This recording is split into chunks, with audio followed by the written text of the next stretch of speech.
আজকে আমরা ডাকসুর 15 জন সদস্য বিপিজিএস যেসব 15 জন সদস্য চায়না যাচ্ছি।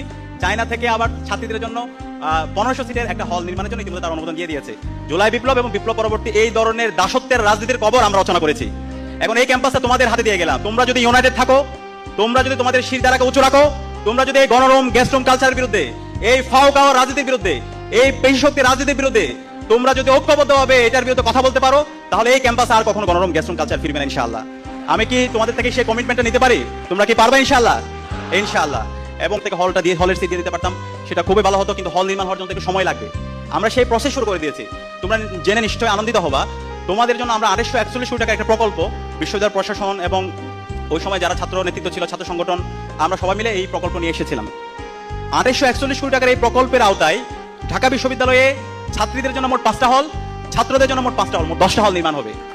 এর বাইরে চায়না থেকে আজকে আমরা ডাকসুর 15 জন সদস্য বিপিজিএস যেসব 15 জন সদস্য চায়না যাচ্ছি। চায়না থেকে আবার ছাত্রীদের জন্য 1500 সিটের একটা হল নির্মাণের জন্য ইতিমধ্যে তার অনুমোদন দিয়ে দিয়েছে।